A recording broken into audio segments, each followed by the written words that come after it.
creative and artistic director, and a couple housekeeping things. Please do silence your cell phones. You don't want to miss a minute of tonight. And the exits are where you came in and right to my right. And I have a couple quick announcements. Tomorrow evening we have The Moth, which is on National Public Radio and Vermont Public. That will be here, The Moth Story Slam, live on our stage. Any one of you could sign up and get up and tell a 5-minute story. And tomorrow evening, there is no theme. It is themeless. So it's just, whatever your choice, whatever your story you're burning to tell, you can get up and tell it. It is a competition. The winner does get sent on to the big Vermont official slam at the Flynn. And then perhaps you go on to even bigger glory. I don't know, but it's going to be a great event. It's always also a wonderful spectator experience too. And then this coming Saturday, we have a huge party. It's called A Toast to the Arts. Please come, it's gonna be so much fun. And it's essentially a pop-up gallery that features 20 incredible acclaimed artists from across Vermont and more than 70 pieces of art, all genres, all price points. You can buy art or you can not. You can just come and have fun and have a drink and eat the delicious hors d'oeuvres and just see a really incredible show. So check that out and so much more at townhalltheater.org. I'm so happy to be here tonight with Becky Dayton from the Vermont Bookshop, who just continues to bring incredible artist and author one after the next, and shares them with wonderful audiences like you. And she's going to do the introduction tonight. Thank you, Becky.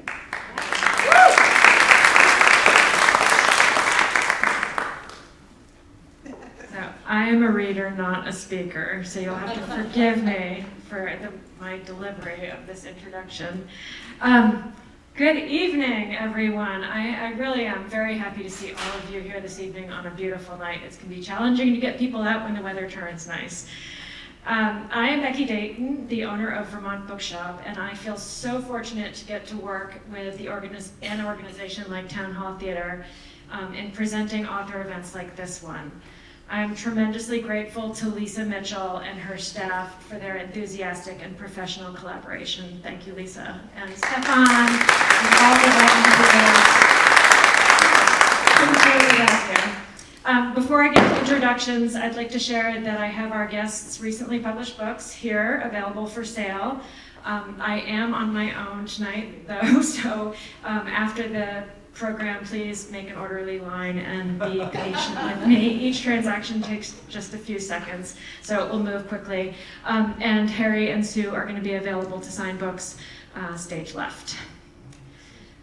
It's my absolute pleasure this evening to introduce Harry Bliss, a renowned cartoonist and illustrator known for his witty and insightful contributions to The New Yorker, as well as his beloved children's books. Harry has recently published a graphic memoir called You Can Never Die, which is here on the table, a brick of a book, which I carried around with me, chair to counter, to desk, to bed, to chair, to bed, to counter, over a 2-day period in July, the contents of which are still pinging around in my heart. It's truly lovely, funny, sad, and raw in all the best ways, and if you haven't read it yet, you must.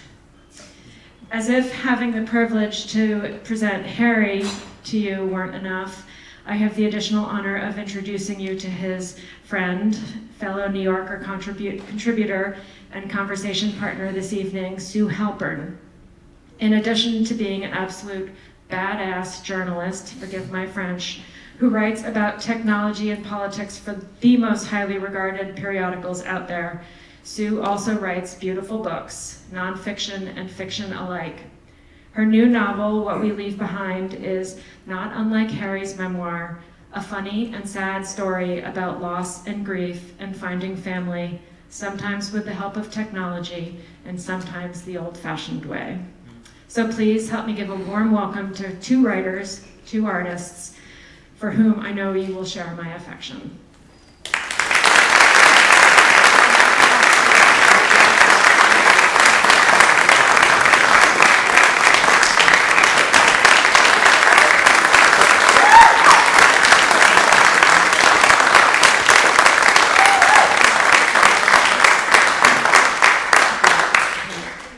my impression of Superman really quickly. Everybody stay there. Ready? Oh, ready.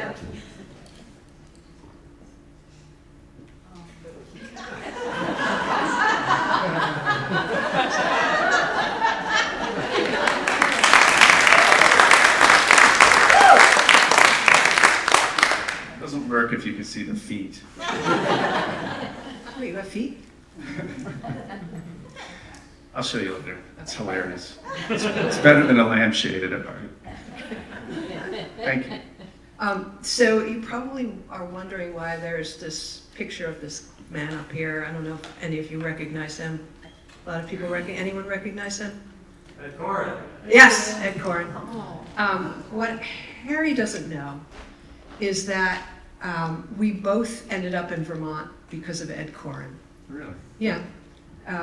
You, because you met him at that fancy New Yorker party, and he was wearing his jeans and being a Vermonter in New York, which was, you know, kind of weird. And I, because he was a friend of my husband's, prior to my husband being my husband, and we went to visit Ed and Curtis in Brookfield, and I decided I wanted to live in Vermont. Bill, who you all know probably, said, "No, we can't live in Vermont. It's too crunchy."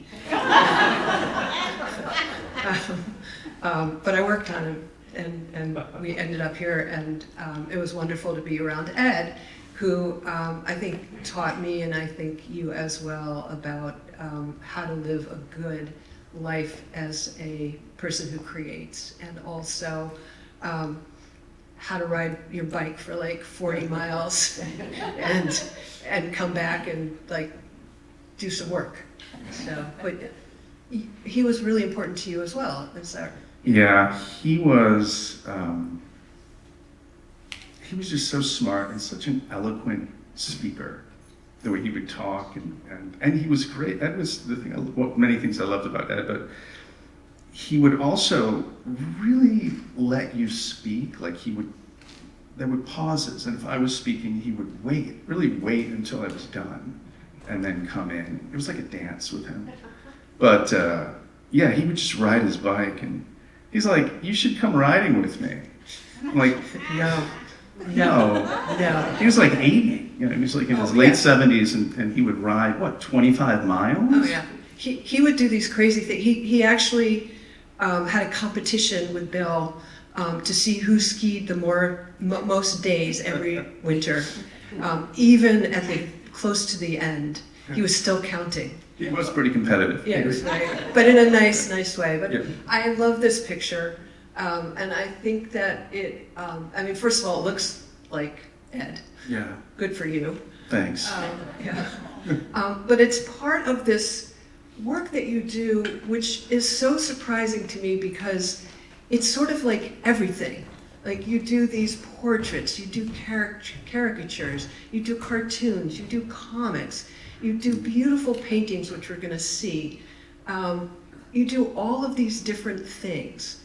And I wonder, like, do you identify as an artist, as a cartoonist, as how do you imagine yourself if you had to go say, I'm Harry Bliss, yours? I usually just go to artist, yeah.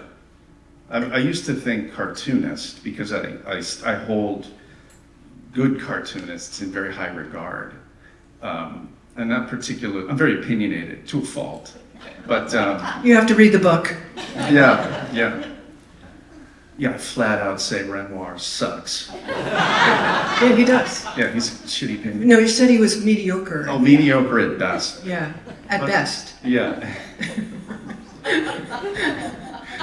So,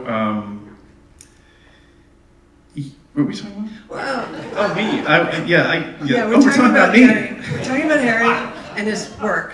But like, when you look at, when I was asking you about how you identify, but my other question is, like, when you think about cartoonists, are cartoonists artists? Because a lot of times people like rank them kind of somewhere below, and like painters, you know. Yeah, it's a good question. People have asked me that for a long time. They're like, I went to a fine arts academy, in an art school. So I studied painting. I was kind of classically trained in a European tradition. And I wanted to be a painter for many years, but I think there are cartoonists who are dreadful at drawing, but they have terrific ideas. And there was a time in my career when I looked at those drawings and thought, those are just crappy cartoons. But then I became less judgmental and looked at the drawing and thought, I can forgive the drawing because the idea is very funny. But is that a writer, or is that Well, where does that fall? A good example of that would be James Thurber. I mean, Thurber was brilliant, but he was a writer, but his drawing was crude, but it was good, and it had such a personality to it. There's some more contemporary cartoonists like Leanna Fink. I was critical of her work in the beginning for The New Yorker because it was so crude, but it's kind of grown on me a little bit. But I'm an artist. I think of myself as an artist. And growing up, we didn't really distinguish between high art and low art. It was either good or it wasn't good, Yeah. or sublime or sub-sublime is what I write in the book, yeah. I can't remember which. I picked some of the pictures that you're going to see, Yeah.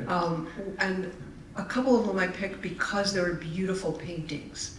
But now I don't remember which ones. Do you I don't know. Stefan? We just wherever randomly, you are. we'll just go to the next slide and Yeah. see what turns up. Yeah, that's a good idea. We'll riff off that. Improvise. Let's see what we got. This is a cartoon, and that's Penny. That's our dog Penny. Very much looks like Penny too. So The guy is saying, so, Tom from accounting, you remember Tom, right? Anyway, Tom yells, TMI, Gail. Can you believe he said that? And of course the dog's thinking, textbook Tom. so funny. I have to say, Talking to dogs, though. Anyway. yeah. So first of all, Harry and I are really not friends. Harry got. There's potential. I don't know. We're working on it. We're getting there, and you all can help us. But Harry got in touch with me when he was thinking of coming here. Yeah. And the conceit was, he said, will you come and do this with me? We can just talk about dogs.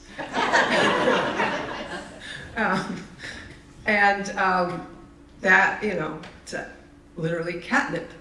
Yeah. Yeah. Well, So anyhow, then I said yes, and because I loved his work. And then he sent me his book, and this dog, Penny, looks exactly like my dog, which I found both wonderful and kind of horrifying because there's a lot about Penny and her last years of life, and my dog is 9, so we're getting kind of close to that. But the stuff about Penny, which is really the through line in this book, is so wonderful. For anyone who loves dogs, they'll understand implicitly, and then they'll actually like Harry. may want to be a friend of mine. Possibly. You could work on it too. But tell us about why you chose, well, first of all, it's the other thing, the name of this book, the title is You Can Never Die, which is every dog owner's hope for their dog. And because the reality is they will die, even though your dog lived 17 years. But tell us about Penny and why you memorialized her in this way. Well, I first will say that there was Allison Stewart at WNYC. She interviewed me, and I told her what you just said, because we're all going to, if we're a pet owner, I know that I'll lose my current dog, Junior. And then Allison said, you could die first. I really laughed at that. Yeah. And I started to think that, that might be better. That might be easier for me. Well, definitely be easier for you. Yeah. But not for Penny. But well, first off, I talked about this in the book. Penny was my wife's dog. First, I met my wife when Penny was just about not even a year old. So, and I hadn't really had a dog before for many years. We grew up with dogs, but I didn't connect in the way that you connect to a dog like I did with Penny. So, and I talk about this in the book. When Penny wasn't even a year old, she had this autoimmune disease where she was just about to die. Like she was on death's door. The vet said, you should probably think about putting her down. And it was Sophie who was persistent and insisted on a dose of like prednisone. And this was after many blood transfusions back and forth to the overnight care. She would get different dog blood, and it cost a fortune. But it worked. And so that was significant to see her, get up and in the vet's office. And Sophie would sleep there. She'd go home and then get up the next morning and go and sleep with the dog all day. So, but 17 years is a long time to spend with a little being, and as much as I would like to think that in some ways I'm special and that I connect with dogs in a way that no one else does. No, that's me. No, you're not allowed to be that. That's me. No, totally not. I mean, maybe, possibly, but not as much as me. I wrote a whole book about a dog. Yeah, well, I'm just saying. So, but it is, which I love. If you haven't read A Dog Walks into a Nursing Home by Sue, you should read that because it's awesome and beautiful. But I feel like I'm deeply connected to dogs, and even to the dog I have now, Junior. Almost to it's a problem. I mean, I'm worried about myself. No, no, that's not funny. It is a problem. Yeah. And I think about it all the time. Yeah. My dog was sick 2 days ago and shaking, and we didn't know why. I mean, probably her breed is Adirondack Trash Hound, so that's probably why. That's a cartoon. I'm stealing that. I think Ed actually drew Pransky in his cartoons. Yeah. Oh, nice. But anyhow, I like, is she gonna die? Do I have to go to the emergency vet? No, I didn't, because what did she do? She just threw up all over everything for like 2 days. Yeah. Problem solved. GI issue, Yeah, that's the thing. I think that there's a certain part of the population who really believes that they are really connected in a very spiritual, deep way to their dog. Yeah. And that's me. That's us. So. But like, you inherited Penny. Yeah. But then did she kind of become, sorry, Sophie, sort of become your dog? I think a little bit. Wherever you are. Sophie's up there. I know. But Sophie, Penny was our dog. She was our dog. But when Sophie's a yoga instructor for many years, and she would go away on retreats, and I would spend time with Penny, and I would just repeatedly ask Penny, do you love me more than Sophie? Well, and I would say, raise your paw if you do. But yeah, we had ample opportunities. That's the nice thing about having, you have a partner. You can go away and travel, and it's all about trust. The dog trusts you implicitly, and you trust your partner, and to do the things that you would do to your dog. Like feed the dog the right. Make sure it doesn't. I always tell Sophie, don't throw the ball with Junior. I'll say, don't throw the ball near the cliff.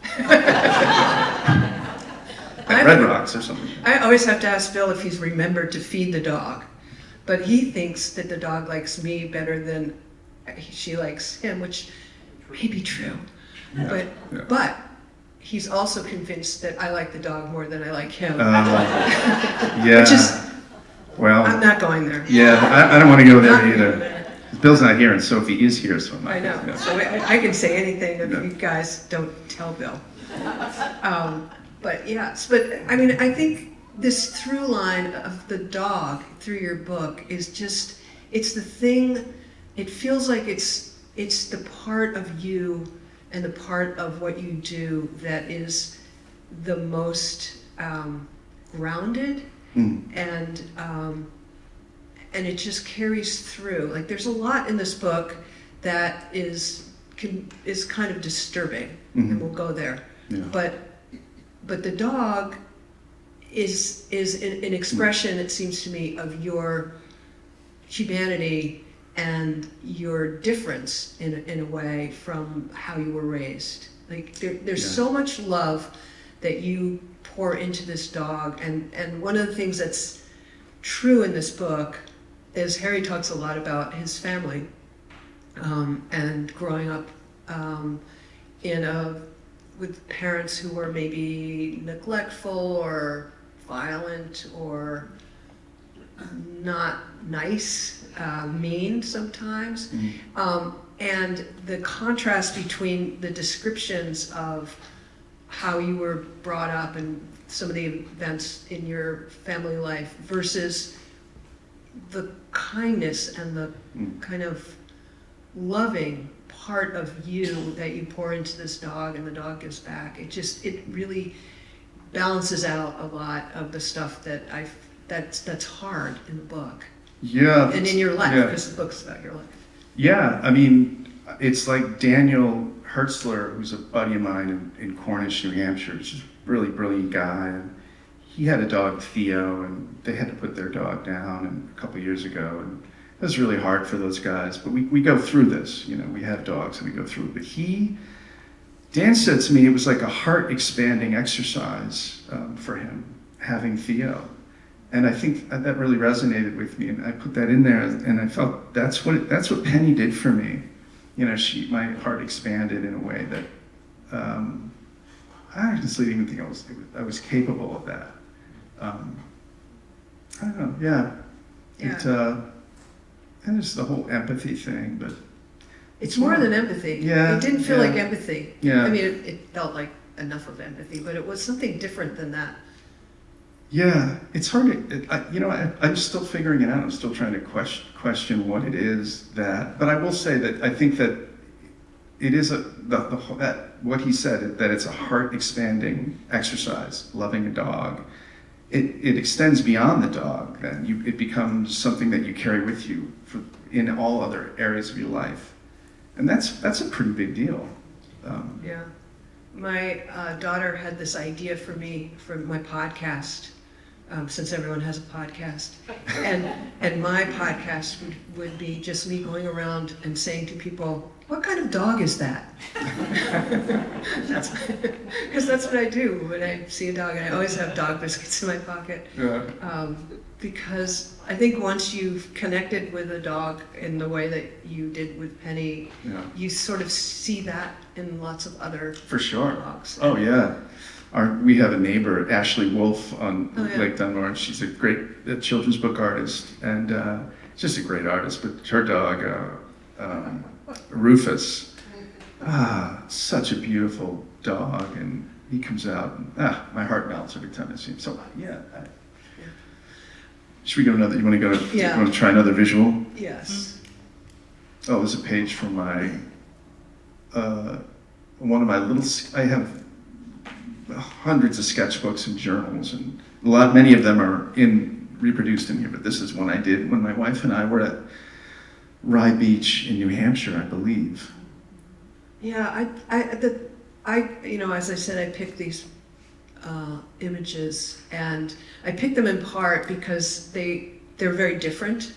But I love these in the journals just because they're so different. Like you portray Penny in often line drawings, Yeah. but then sometimes like this, and it's muted, and there's something a little distant, even though she's right there. Yeah. Yeah, sometimes toward the end, Penny would this was a few years before, I think, 4 or 5 years, but she would, it's hard to talk about. You know, she would sit, just her posture, and look off. Into that future. Yeah, and it would just be, Yeah. yeah. But that's one of Sophie's favorites of Penny, because the whole posture is so, it's classic Penny. Yeah. You mentioned Ashley Wolf, and I wanted to ask you about your work doing illustrations for children's books. Tell people how that came about, and how that kind of drawing is different, if it is, than some of the other kinds of drawings that you do. I got into kids' books after I started working for the New Yorker. I was reaching out to William Steig, great New Yorker cartoonist, and just a brilliant guy, and we corresponded with letters back and forth, and he just asked me if I was ever interested in illustrating children's books, get in touch with his agent. And normally I didn't really, I was fine doing work for the New Yorker. I was still doing book covers. I did a lot of book covers. But I met with the agent, who's still my agent, and a manuscript came through from Sharon Creech, which was funny and swell. Which one? Which book? It's called A Fine, Fine School. And I had to do the audio for this book a few years later, and the amount of times I had to say A Fine, Fine School was fucking really annoying. It's just, you're in the studio, Harry, let's try it again, but let's try it like A Fine, Fine School. I had to keep doing that, and by the time I wanted to, anyway.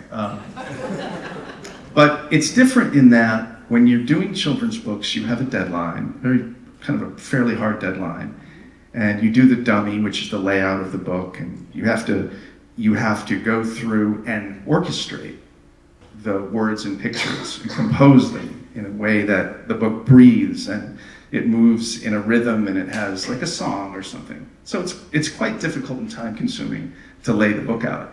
And then once that's approved, you have to sit down for 3 months and do these watercolors.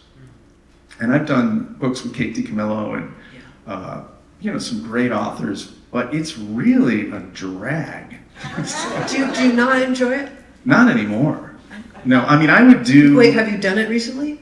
The last book I did was called Sorry, Not Sorry, which I love. Yeah. I'm really proud. It's not. I didn't write it. Joanna Collar, my former editor, wrote it, but I love that book. It should have won the Caldecott. I was just saying, it's ridiculous.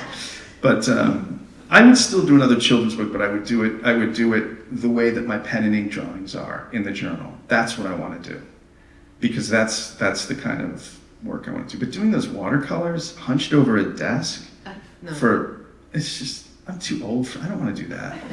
I'd rather hang out with my dog in the woods, you know. And your new bow saw. And what? My new bow saw, bow saw and pole saw, right. Yeah, because we're almost friends, I know about his bow saw. Yeah. He's been sharing about his tools. Yeah. Yeah. So, all right, so you do the kids' books, you do the covers for the New Yorker. Yeah. And then, you're doing these beautiful paintings. What do you really like to do? I like to do the journal drawings. That's what I do every single day. I'm not kidding, but I have a journal. I carry it with me. And I have a pen, and that's every single day I will get up and just draw in my journal. Write in my journal. And I'd like to, like I said, I'd like to turn those, if we can go to the next slide, maybe one will come up. That'd be amazing. Oh, look at that, it did. This is a very crude drawing from my journal, which is when I was, so in the book first of all, I had to, curating this book was very difficult, because there are sketches, there are cartoons, there are watercolors, there's prose, and I actually employed my son, who's a brilliant, amazing kid, young man, he's 31, in Brooklyn with his partner Sarah, who's very bright, literature major from Penn, just great young people. Young people are so great today. What happened? And they're just so kind and smart. It's because of their parents. Yeah, obviously. I hope so. But so they came out and went through this when it was a pile of papers, and my son went through and picked out the cartoons and the drawings that kind of echoed the prose in a way that wasn't so blatant, but was just really good. And I love that. So this is an example of me talking about really what a prick my father could be. And then you end with a laugh, hopefully. I really love this cartoon because there's so much in the book about your father who comes across as just kind of monstrous. He could be, yes. Yeah. But there's some really interesting things about that.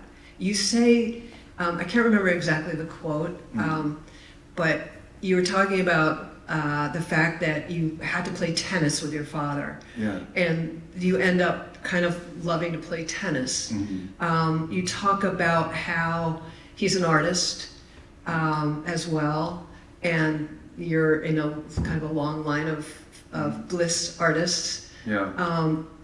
And in the end, you ask this question, like, should you be like grateful for this dysfunctional family that you grew up in? You raised the question, but why don't you answer it? Yeah, no, that's exactly right. I'm glad you brought it up. I was thinking about that today. I was thinking about my mom and how my mom was such a voracious reader. She had always had a stack of books. And my mom turned me on when I would come home from my friend's house in upstate New York, and I was still high, and really tired, and had the munchies. But she would be in the TV room watching Charlie Rose. And I would go in there, this 11 o'clock at night, and sit with her and watch Charlie Rose. And that was our time together, you know. There would be writers and scientists and actors, and so that aspect of, even though she was kind of kooky, and she would always tell me to go down to the shore and do caricatures to make a living, which, you know, she was kind of supportive, but now I'm seeing how smart she was and how brilliant she was. And same thing with my dad. Yeah, I love tennis. I love to watch tennis, and I love being an artist. So I'm torn. These two people could both be monsters to me at times, but I'm also super grateful for the parts of them that have somehow alloyed in me. It's crazy. Well, the book is interesting because so much of it's like 400 pages, 300. I don't know. It was 500. Okay, well, but yeah, it's close. Yeah, it's close to 400, yeah. Right? So for like 399 pages or 379 pages, maybe, they come across as people you really wouldn't want to hang out with or spend any time with. But then they get sick, they get debilitated, and you start driving out to Rochester. Was that where they were? Yeah, Rochester. A lot, and you're spending a lot of time with them, and even then you're not thrilled to be spending time with them. But by the end, you know, you're like really sad that they're dying, sad that they've died. You're kissing them, telling them you love them. Totally. And it's a kind of interesting reversal, maybe. But talk about a little bit about like how that happened, like and like, you know, now you said your mom is, you know, brilliant and your father, you know, whatever. Yeah. But is that sentimental? Is that real? Like, have you forgiven them?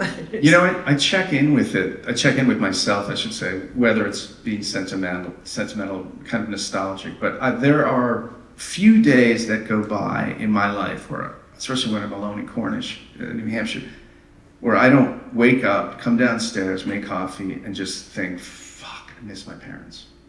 That's crazy. Yeah. Because if you read the book, you think, Yeah. boy, he's going to be really happy with these two exit the stage. I kind of miss, I do. I miss my mom and I miss my dad. I don't know what to say. I miss them. It's a kind of a mind fuck. Yeah, to the reader as well. Sorry about that. You just mentioned Cornish. Since I assume a lot of you haven't read the book, but maybe we could have a quiz if some of you have. But you bought J.D. Salinger's house in Cornish, a house with a tunnel, I believe. There's a tunnel. And you say that like people come and stare at your house and want to talk to you about it. Sometimes in the summer, yes. Yeah. But you've also turned it into something very, very different than, like, obviously Salinger was a recluse. You claim to be one, but it's clear that he's not. But you aspire to be a recluse, I think, hence the tunnel. But talk about what you've done with your house. What have you done with your house? Well, I haven't done much, and No, you've done a lot with your house. It's the gallery and Yeah. I have, and this is also my parents, I think, because I grew up. My parents met in art school, and the house was always filled with books and art growing up. The difference between my childhood home is that my childhood home was filled with my father's art, his art, and my house is filled with other people's art. I'm a collector, and I've turned my house into a museum and a library. Two of the places that growing up were the only places that I felt safe and at peace, were art museums and libraries. So, in this art museum and library that you live in some of the time, are you bi-statal? What do we call it? I go back and forth from New Hampshire to Vermont. Right. Fairly We like to think of you as a Vermonter, though. That's fine. But you've also started a residency program for cartoonists. Yes, with the Center for Cartoon Studies in Yeah. 2016. In fact, the new residents coming next month. They stay for a month. When I bought the land, it was 12 acres, and there's a separate garage apartment that is its own unit. And I had this idea. Initially, I wanted to do it with other New Yorker cartoonists. I thought, hey, let's all chip in and buy this property. It's Salinger property. We can go there. Maybe we can set up little houses. I wanted to make like a little cartoonist commune. But it turns out most of the cartoonists don't make any money, so hence the children's book. But so I bought it and thought this would be great. And I also had been part of the Maurice Sendak. I won the Maurice Sendak Fellowship Award in 2008, and I was there with Nora Krug on Sendak's farm in Salem, New York. Beautiful farm. And I stayed there, and that experience was so profound for me. I thought I want to do something like that. So that's how that came about, and it's been great. It's just great. You get people, these new cartoonists come for a month. It's just enough time where they don't get on my nerves, And I'll tell them like, I like my privacy.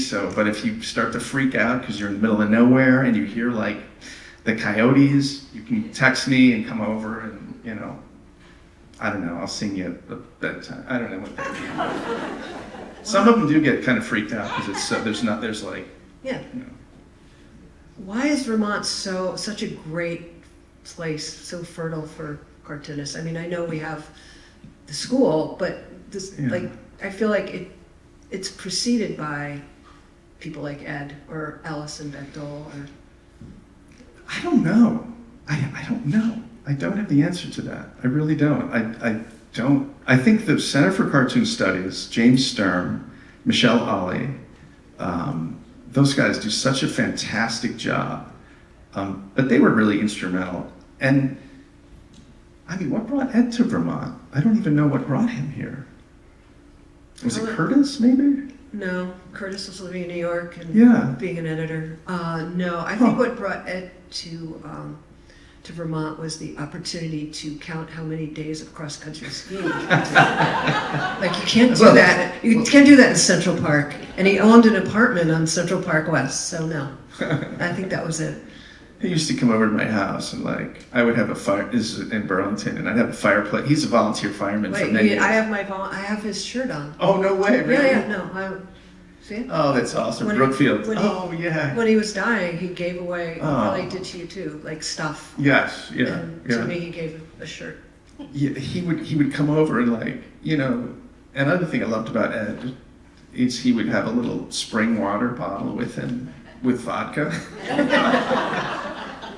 Did you take after that? Were you- I did a little bit. Yeah, Yeah. Well, I actually It's in the I book. did that before Ed. So, but Okay. he would come over to my house and I'd have the Franklin stove going or the fireplace going, and Ed would kind of like come in and how's it going? It's good to see you. And he would look over at the fire and like really inspect it and really make sure things were out of the He's like, you should really move that. It's like, Yeah.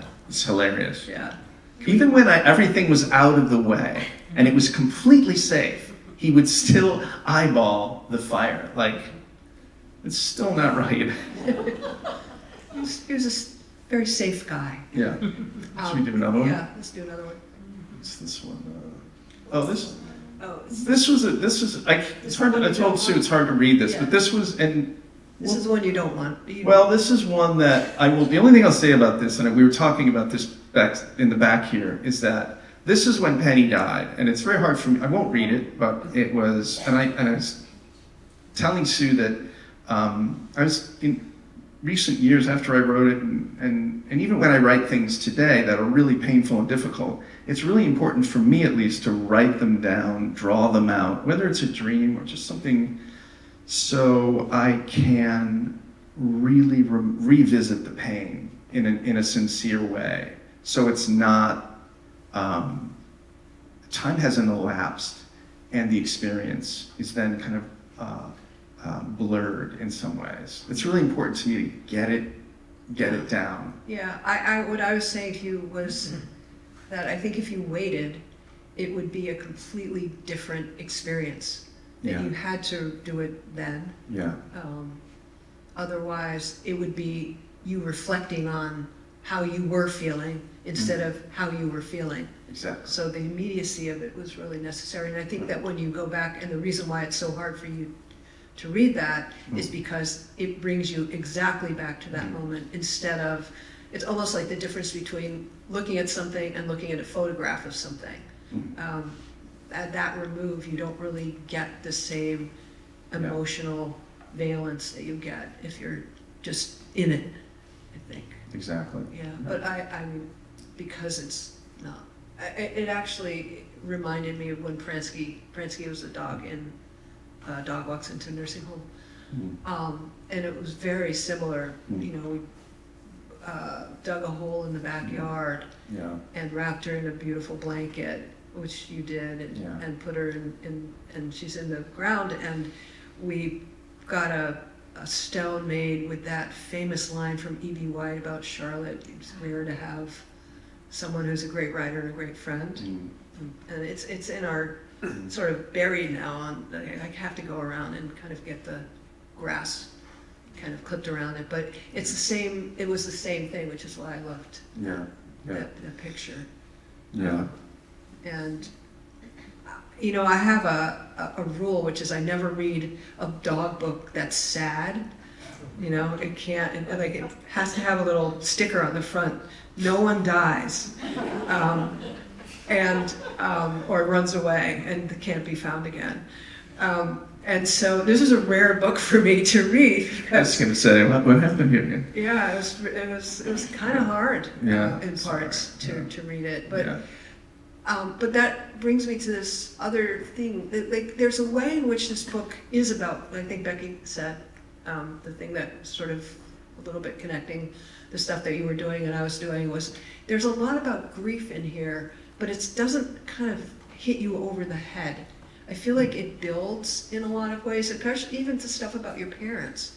The grief, did you set out to write about grief, or it was just like organic, this is what was happening in your life, and Well, I think originally I was kind of processing the grief over Penny, and then it became autobiographical. It's interesting because the dysfunction and sort of sadness and grief, not that it was my child, well, it sucked, so that's kind of found its way in there somehow.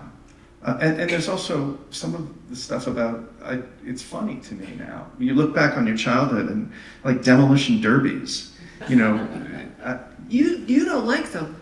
You're in the wrong place. We don't like. No. We go to field days. We No. like demolition. No, derby. that's not true. In the book I write, I said it's glory. They're glorious. It's like Mad Max and it's also like, I forget the quote, but it's like, it's so perfectly an American thing, smashing cars into each other. But so there was really two sides to that. I saw it as being really frightening. You know, demolition, I thought it was a very scary, frightening thing for a 12-year-old kid, and I was the youngest one, and you know, and then years later you look back and it's kind of hilarious. So let's go with another one. I'm gonna get this off the. Let's see if you can.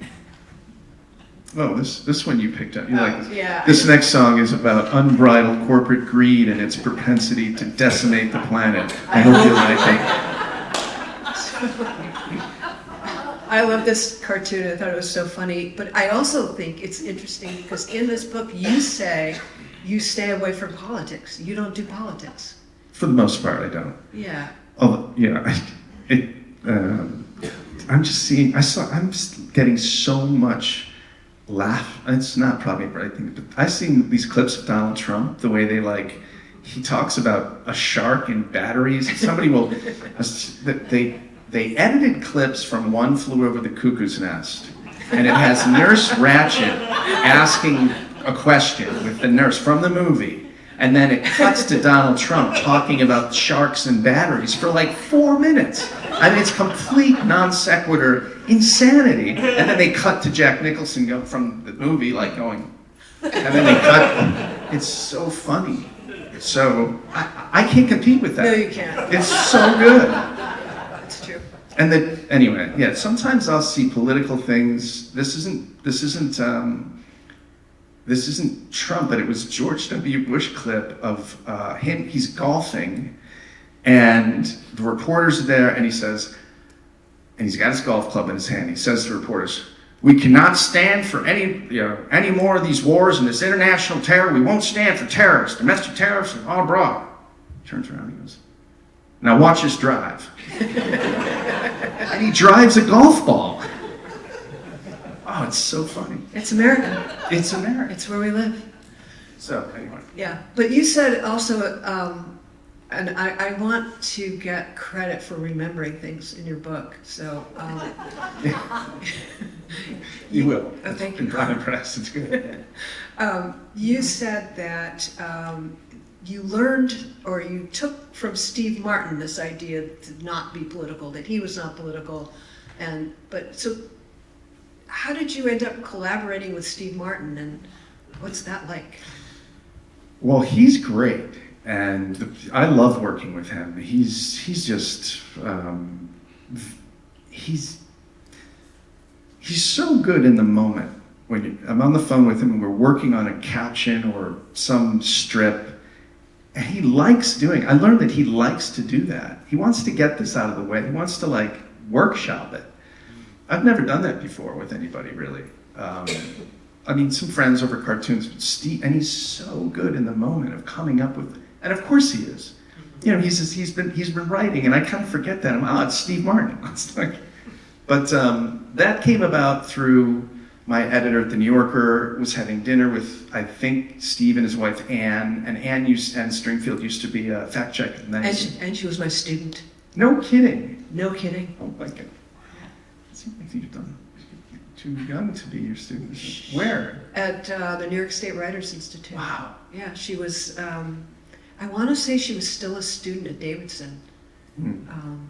I think she was like a junior. And she was by far the best student Yeah. in that cohort and any other cohort in the New York State Writers Institute that Yeah, she really seems like a really kind of an overachiever. Yeah. Which I remember Cy Hirsch had said, I think it was a conversation I had with him. He said she was because she fact checked all of Cy Hirsch's reporting on the Iraq War, I believe, or I don't remember. I think so.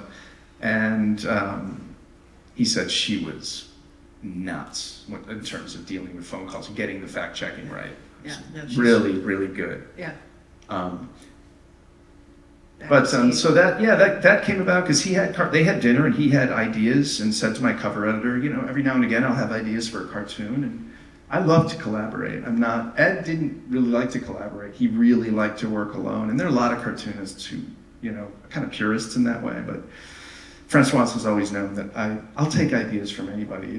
I don't care. If you guys have any ideas, put them on little Yeah. slips of paper and bring them to Becky. And If it's funny, Yeah. I see no reason to share it. It just Yeah. makes sense to me, and I like to collaborate. But it- so she said to Steve, Harry Bliss, and he, interestingly enough, he knew my work, probably in the LA Times or maybe from the magazine. But and then I got an email from Francois introducing me to Steve, and we were kind of off and running. The first gag he sent me was, you know, a dog on the street with a sign that said, "Please help, no opposable thumbs."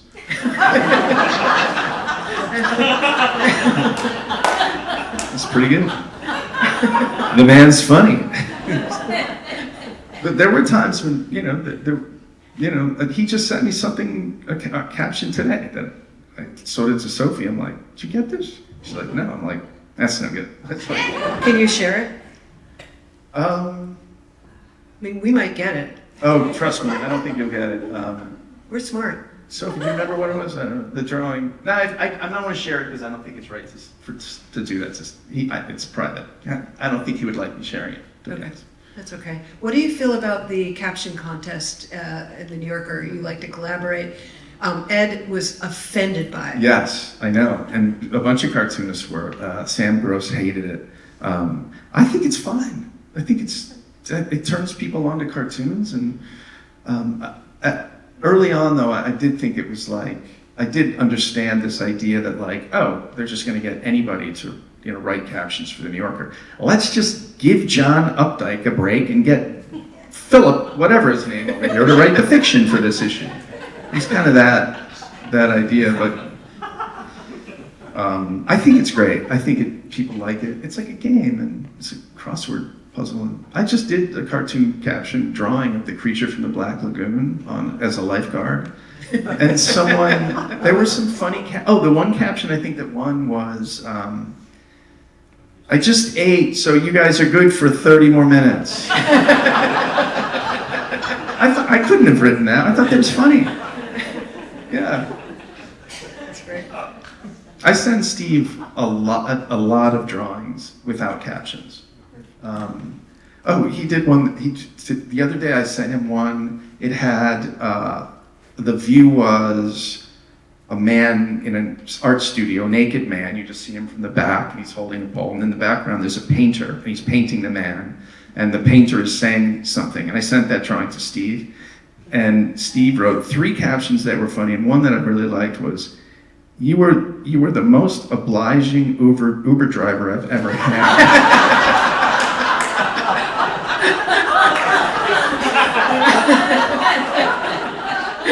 Will it go in the magazine? I'll send it to the New Yorker and see if they bite. But you know, so How do you do that? Like, you're sending it to your editor. You haven't written the caption. You've done the art. Does he get credit? oh, well, I didn't send it to my editor. I'll do, like I said, I'll do the drawing in my journal of a little square in the journal of that, look very crude, but enough for him to see. And I'll send that. I'll take a picture with my iPhone and send it to Steve. And I had heard that from his director of Only Murders in the Building that he'll be like making, wait, I'm just working on a caption and to go on set. And then I'll just send it to Steve, and he'll, you know, send me a couple variations. And Right, but when it gets published, oh, he gets credit. It He says does. Bliss Martin. Yeah. Oh, it does. Oh, for sure. Yeah, we split the dough too. yeah, the big $100. dog. It's nice. Can we go to the next? Go to the next one, Steph. Let's see. Oh, she says, I don't care about the drugs or the alcohol. Just tell me who gave you these Ayn Rand books. I said, I mean, I picked out these cartoons right. that You I picked these think out, yeah. are sort of political yeah, and funny. I like this one too. Funny, even though you say you don't do that, but you do that. Yeah. In a kind of subtle. I mean, it's not hit you over Yeah. the head political. Well, I don't think, in this case, I don't think anyone's going to come after me. Oh, You know what I you're mean? so That- wrong. I mean, the whole government is run by these. Well, there's my naivete right there. So. Yeah, Yeah. definitely. It's because you've been in Vermont too long. Yeah. Or You don't realize that. Salinger's Tunnel. We'll go to the next one, maybe? Yeah. Let's see what this is. I like this one. I'm glad you picked this one. So, The Rings of My Regret. 1970 used a kitchen knife to open a can of peaches. 1973 set off a bottle rocket in my dad's Buick he was driving. 1980 hospitalized after telling ticket holders waiting to see The Empire Strikes Back that Darth Vader was not followed. 2016 tuned into the election results. 2009 ingested psilocybin at the opera. 2003 gave my mother my cell phone number. I actually think it goes that way. Does it go like I know that you drew it, but I Yeah. do believe it goes Oh, it doesn't go this way? 1990? Oh, you're right. I'm sorry. Thank you. 1990. That's the worst one, actually. Watched Henry, Portrait of a Serial Killer for the 5th time. Anyway, yeah. You're right. I missed the little arrow. Yeah, it's It's sort a of mistake. It should it ends at 2016. Ugh. Yeah. There's a whole nother tree. I thought you chopped that one down Yeah, 2016. with that to bow 2000. saw. Isn't that what you were doing the other day? I was cutting down birch trees with the bow saw and a pole saw to cut down limbs. Yeah. Yeah, I picked this because I thought it was very funny, and I like this one. it also said something about you in a kind of oblique way. Well, I'm a massive tree lover. I think trees are like the secret sentinels, just watching over us and just watching how stupid we are, and just waiting because they're just Also, the peaches and the knife. I think You can relate to that, I right? can. Yeah. I can personally relate to that. Yeah. Was it a Swiss Army knife? It wasn't really. I don't think I did that. I've done way stupider things to try to open a can than that. I think. Well, that's pretty stupid, actually. You're right. Well, if it's a Swiss Army knife, it actually works. They have a That- I can it has see a that would can work, yeah. It has a can opener.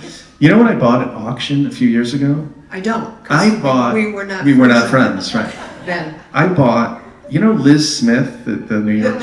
Yeah, she lived in Vermont for a while with her partner, this other woman whose name I forget, but I think it was her partner who outlived her, and there was an estate sale, and there was a bunch of stuff up for sale, and one of the things that I bought at this auction was a box. This is Smith's Auction House in New Hampshire, a box of 100 Swiss Army knives with all names on them, and they were all like, I guess they would give them to people. With whose names? One of the names is Dick Cheney, Lynn Cheney, and there is one knife that I gave the Cheney knives to my son because he thought it was hilarious. I might have one that says Sue. I'm sure I have Sue. I'll look for it. But because I still have like 30 or 40 of them left. But one of the names is just Donald. Wow. I don't know why I'm saving it. You might need to use it. Yeah. You never know. Let's all go to another one. See that.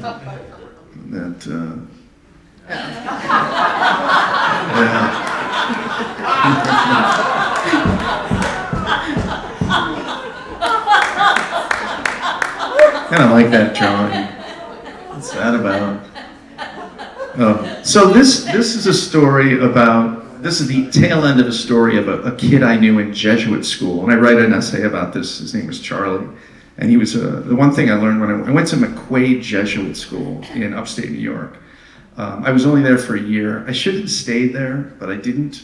No, because you went to art school after. Well, it was a Jesuit high school, so I didn't go to art school until college, but I in some ways, listen, I mean, I'm sure I did, there were things I got at public school, but I left the Jesuit school after a year because I wanted to be with my friends, and I wanted to, well, I smoked pot in Jesuit school too, so I was going to say I can smoke pot, but, and there was a kid who stammered in class. He had a terrible stammer, and his name was Charlie. But I write about him and how in Jesuit school, really for the first time, I saw classmates in a theology class expressing true empathy for Charlie and helping him get through introducing himself to the rest of the class on like the first day of class. And that was really profound for me. So anyway, then I juxtaposed this cartoon at the end of, that's the curating in the book. Anyway, Right. yeah. I can't remember, but wasn't there a section of the book where you become a bully? Yes. But you were younger. Yeah, I was a bully for a couple years. There's real shame around it. It's in the book. Yeah, I know. Yeah. I mean, I was bullied and I was a bully. And yeah. But what was interesting was you had talked about that and then this happened. Exactly, yeah. And it was as though you Yeah. understood who you were Yeah. through these other kids and their relationships. Yeah, I was a bully before Jesuit school. Right. Jesuit school It cured you. changed, yeah, it definitely had it helped me become a better, kinder person. Yeah, a Yeah. person who could love Penny. Yeah, exactly. Can we go to the next one? I think there's a bunch. Oh yeah, I picked this not because of the Sartre exactly, but because I thought it showed in part your range, because it's so accurate. Mhm. I can't remember, there's another person on the other page opposite that. I can't remember who it was, but also, I know. Oh, was it Paul Sachs, maybe? Was it Paul Sachs? No. Not Paul Sachs. Oliver Sachs. It was Thank Oliver you, Sachs. Oliver Sachs. Yeah. And in both cases, it was just kind of remarkable how almost like photographic, is that a word? It's a word. But just like how perfect it is. Yeah. Well, I had, like I said, I was kind of trained in a very specific way at an art academy, Pennsylvania Academy of Fine Arts. And it's an academic tradition of form delineating lines that delineate the form in a certain way. So it's really hand control and also writing script. What the hell is it called? Cursive. Thank you. Cursive. Learning how to write cursive in a way is also hand control. So it's very helpful if you want to learn how to draw. But yeah, no, these drawings in my journal, I really take the time. It's a meditation. I really take a lot of time and I love to do it. Yeah, the sax one was also just perfect. Oh, thanks. Yeah, there's a lot of those in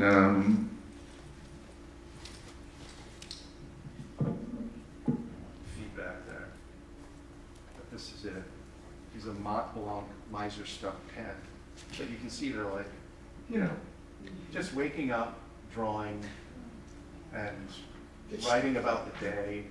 But there was a portrait. Oh, here's a little New Yorker cover. Donald Trump's head turning around The Exorcist. There's a little picture of Putin, and he says, he's thinking Donald Trump is officially my bitch. Let's see. So, yeah. Let's see, there's a drawing. That. This is not I don't love this drawing. Who is it? It's a drawing that I copied from an Andrew Wyeth drawing. Our neighbor gave me a book on Andrew Wyeth, a big, beautiful coffee table book on Wyeth. When you were growing up? No, just now, just yesterday. I found it. Oh. Yeah, she's our usher, Barbara. Because you I love You Wyatt. love Wyatt, Yeah, she yeah. knew this, and she mentioned this book, and it was next door. And today I did that little drawing. I was sitting there after we went for a nice hike, the falls of Lana with the dog. I came back and did the drawing and spent about 45 minutes just. It's really it's a meditation. It's nice. So you love Wyeth, you don't like Renoir. That's true. But do you have mentors? Like, are there people who not only you admire, but whose work you try to emulate or do?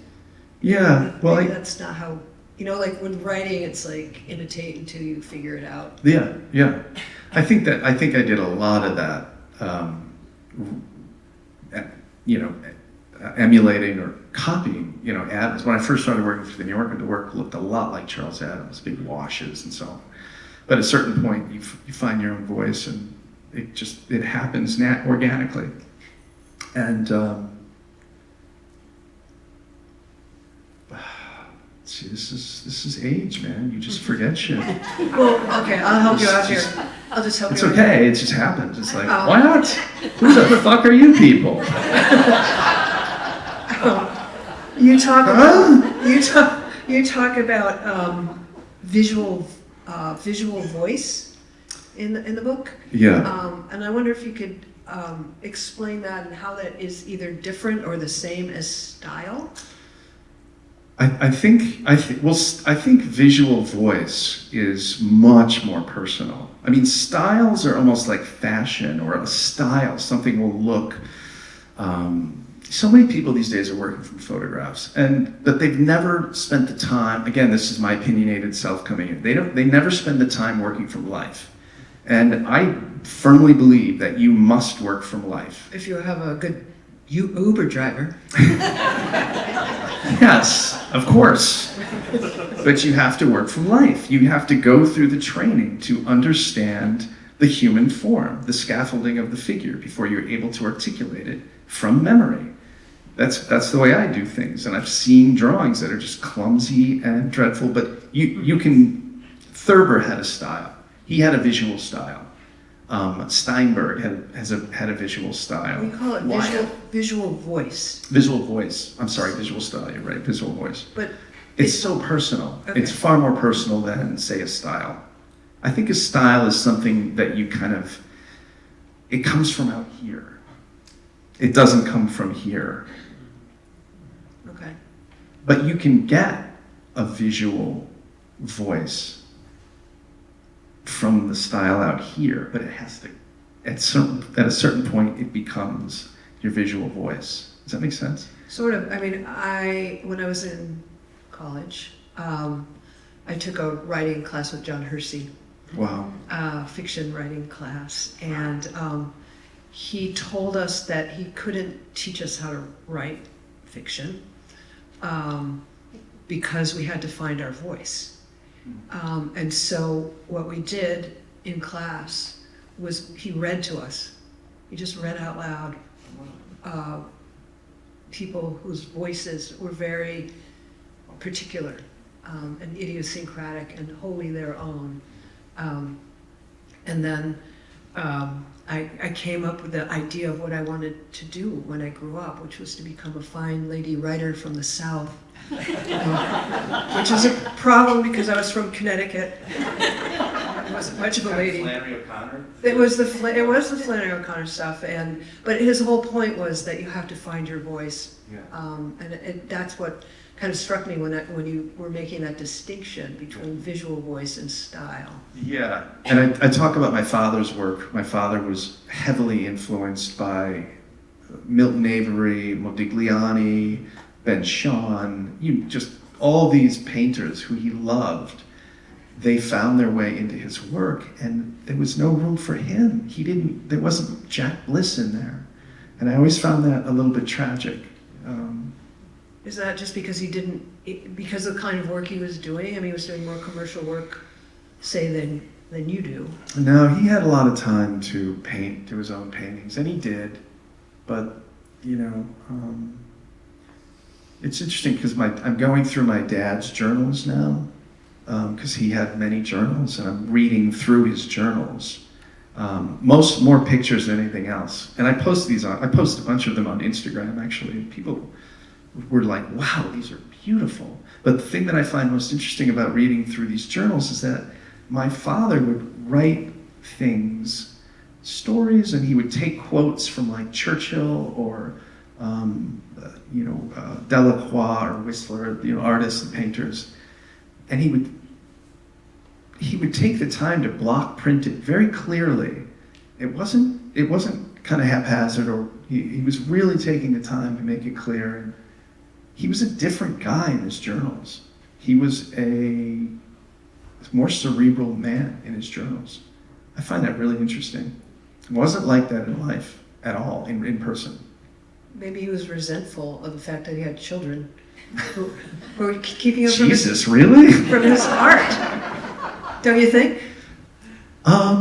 No, I don't. Really? Yeah, and the reason is because, he had time. When we moved out of the house, he had time to paint. And he did. They did. There was a time when both of my parents they would hire models to come to the house in the 90s.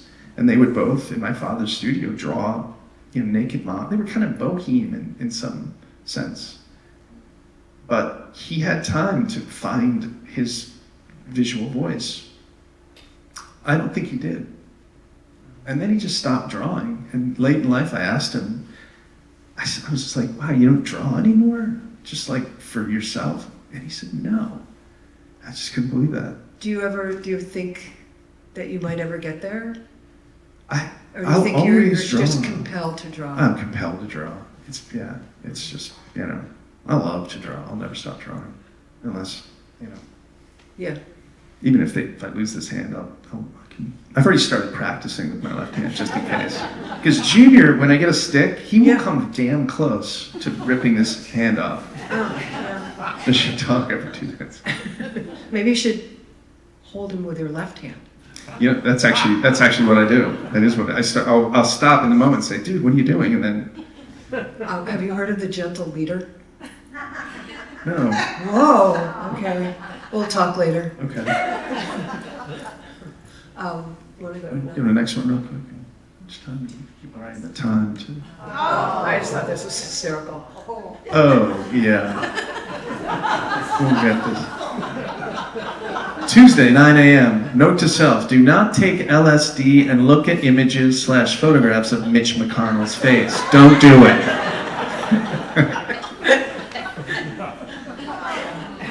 I'm noticing a theme of the things that I picked, which were all political.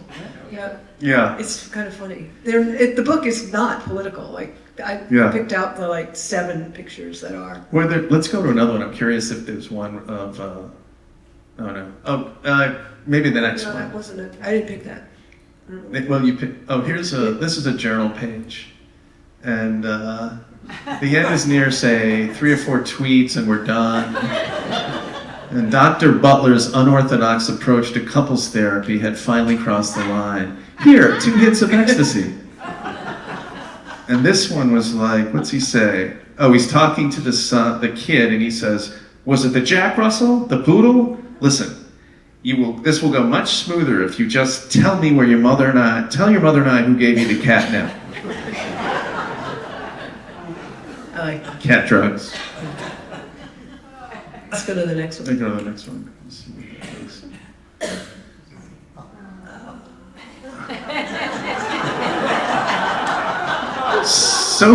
Sophie saw this in the book, and because I wrote, this cartoon isn't really a cartoon, it actually happened, and she said, that didn't happen. I'm sure and it I said, it happened. I'm sure it happened. Yeah, I was like, you were sleeping. Yeah. That's what happened. I related very, very much to this.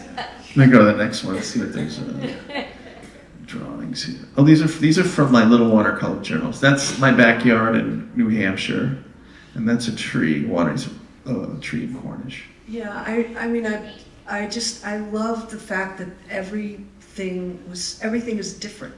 Like there's just so many different visual voices in your work, and that's beautiful. It doesn't quite work at that scale because when it's in its native form. Yeah, it's much smaller. It's much smaller. Yeah, they're very small. They're Yeah, little watercolors. but it's like, it's very powerful. Yeah. And it also seemed to represent you in some way, that tree. It's such a beautiful tree. Yeah. Well, I talked about trees and the holes in trees. I always, something about seeing a tree with a hole in it. I'm drawn to that. And thinking about who lives there Yeah, and the whole, kind of a Beatrix Potter. yeah. But, yeah, that's true. But I just thought that was, like, these watercolors and the paintings in general are just so beautiful. Thanks. And I wanted people to just see that. Yeah, that's Mount Scottney right there. Um, That's why I get good Wi-Fi. Let's see what's the next one. I'm curious. is there one? Oh, that's it. that Yeah, that's the day. last one. Yeah. So maybe Well- you should take some questions. Yeah, but I wanted to ask you about your book. Oh, my book? Yeah, your latest book. My latest book. My latest book is a novel that Becky talked a little bit about, but it has some resonance with what you were doing, which has to do with, it's a story about families and what you get from your family that may or may not be good, but may ultimately turn out to be the thing that makes you who you are. Yeah. So it's a tender-hearted story. Okay. But it was much like you. I sort of feel like it's really important to just keep doing the thing that you love to do, and maybe you get better at it as you go along. But it just felt very important to be writing. Especially, I think Becky pointed out that I read a lot about politics and technology and this intersection of the two, and it got so depressing, writing about the sort of death of democracy, which is my beat, which is a horrible beat. And I had to do something that wasn't That's right. that, Yeah, and so yeah. I wrote that book. Yeah. Get it. Okay. Do you want to do questions? Yeah. Oh, gosh. Can you turn this mic back on? Test. Is it on, Stefan? You want mine? Okay. Thanks. I wonder if you have ever met Bill Watterson and also Sampe. No, I had the chance to meet Sampe. Sampe was a French New Yorker cartoonist who recently passed away, not that long ago, I think. I had the chance to meet him in New York at our cover editor's place, but I don't like to travel, but I would have loved to have met him. Watterson, no, he's really reclusive. He might be in the tunnel. The tunnel's a fallout shelter, by the way. That's what it is. It's a fallout shelter. Just so you know. Yeah. The book that I'm working on now, there is a fallout shelter. Oh, really? You should come check it. Yeah, come see it. It's completely built with all the specifications for a nuclear war. It was built in '58. So. But no, he's very reclusive. And the last thing I heard Bill Watterson was doing, he was fishing and painting and playing classical guitar. I think he owns an island. Bill Watterson drew Calvin and Hobbes for a decade. All right. Anyone?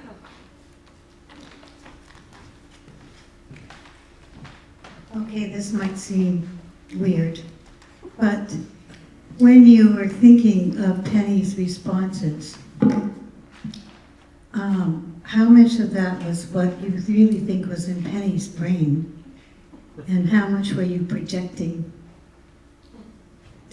Maybe doesn't make sense, this question, but I just got the feeling, because I look for your cartoons every week and 7 days, and at times I just thought, maybe you would think this is how Penny would think. I don't know. Yeah, no, that makes sense. That makes sense. We could talk about talking to our dogs, right? Yeah. I mean, how we give our voices to our dog. Not only that, but in your book, there at the end, you were talking about giving Junior a voice. Oh, right. And Sophie Yes. was like a little disturbed that Yeah. maybe you were giving Junior Penny's yeah. voice. Yeah. My dog has a voice. My dog talks to me. Your dog talks to you. Yeah, no, it's a thing that I do, and it's a great question because I will often invent a narrative for the dog in my mind. What would this dog be saying? It's part of the process of coming up with, my visual style. It's very unique to me. So yeah.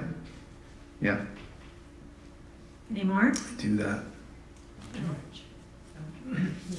A deadline question. Every morning I get up and I look for your cartoon that I read when I'm having my cereal. And I'm wondering if you ever have a cartoonist block where you say, I don't want to do another cartoon, but my readers want one. What do you do when you get to that point where the last thing you want to do is another cartoon? I'll start drinking. It's very rare that I think that what happened was early on in my career, I felt as though I had to do cartoons for maybe the New Yorker readers. It was a certain type of cartoon that I needed a New York sensibility. And then after a decade or so, I began to really soak in Vermont and soak in New Hampshire and the trees and the rural, everything rural. And that started appearing more and more in my cartoons. So in terms of a block, it doesn't happen anymore because I just start drawing. I will draw a tree. Tree is my go-to thing to draw. I'll start drawing a tree and I'll tree in the distance and I'll look at the tree and then I'll throw a few squirrels up in the tree. The squirrels are up in the tree and one squirrel's got a martini and he's out happy. So the squirrels are partying in the tree, right? And I'll say, okay, we got a bunch of squirrels partying in a tree, and then I'll put a foreground, I'll have two dogs walking toward the tree. And one dog's talking to the other dog. Now, before I get to the caption is, that's my life. That's me going to a party with my friends, maybe in art school, we'll go into a party. That has to come into that. But the one dog says to the other dog, forget everything you know about squirrels and get ready to party. But that's a completely organic idea that just comes from drawing a tree. And there's so many examples of that. And they're not all winners, There's some of them just aren't, Did you, you went to art school, I assume, to be a painter? Or Yeah, pretty much so, yeah. Why, how did you end up drawing cartoons? Because the reason I chose cartooning is because it's harder. It's far more difficult to draw that much and come up with ideas constantly. I'm constantly drawing. I'm pretty sure I draw way more than most fine artists. So you just wanted to set a higher standard For sure. I think most good cartoonists would say, it's extremely difficult. You have to be able to make things up in your imagination constantly. I can draw anything. I can't draw horses. You can or can't? I cannot draw horses. Did you see Emma's cartoon? Oh no, I didn't see that. No. How to draw a horse? Oh, I didn't. I think, or maybe I don't remember it. You gotta look at it. I gotta look at that. Yeah. Yeah. Oh no, I didn't see She's that. another Vermont cartoonist, Emma Hunsinger. Oh right. No, I didn't see that. How but to draw a horse. It was super hard for me to do. So, but yeah, it's very difficult to draw every single day and come up with ideas. But never a block. But George, also, deadlines are the friend of writers and I guess artists as well. Because if someone's waiting for it, you have to perform it. Yeah. You have to give it to them. You would never deliver. Okay, one or two more audience questions? Okay. Hi. A friend of mine, when we were in college, had a connection to Charles Adams, who came over on Saturday afternoon and gave a slideshow of all of the cartoons that could not be published. Do you have a file going? He had his own rejection He collection. had his own rejection collection, but with really good reasons. And they were hysterical. Oh man, And crude and offensive. what a treat. And he was finally sharing them with a group of college students. Oh my God. Do you have a drawing collection? Yeah. Well, I was gonna say I post a lot of things on Instagram that I don't I can't. And some of them are a little too, the language is too much, but they're funny. You know, sometimes when the New Yorker doesn't buy cartoons of mine that I think are funny, that I think are solid cartoons, I just think it's like their mistake. Yeah, totally. I think it's like, you're wrong. Yeah. Oh, Yeah. that goes without saying. Did you notice, like, when they changed different cartoon editors, like Lee Lorenz, and then there was Bob Mhm. Minkoff and Yeah. Francois, like, does what they're buying change? And does your style or voice or whatever we're Yeah. calling it, do you have to match, like, does it change, or is it the New Yorker style of cartoons, and it doesn't matter who's the editor? Well, I think it definitely matters who the editor, and David Remnick is the final say. He looks at all the cartoons in the meeting, but Emma siphons them out. Emma Allen is the current cartoon editor, but they're all different. Lee would take different cartoons. He brought in Ross Jast. And Bob had a great sensibility, I think, for cartoons. I did not like him as an editor at all, but I liked him a lot as a cartoonist. I still like him as a cartoonist, but he had a strong opinion about New Yorker. I thought he had good tastes. And these days I'm just aging out, I think. I don't really, a lot of the cartoons, maybe not a lot of them, but half of them, I kind of don't get. And a lot of them are about doomsday kind of things, like, and I'm so sick of that it's become a trope. It's like, this cartoon's about how shitty things are. Well, you have a bunker in your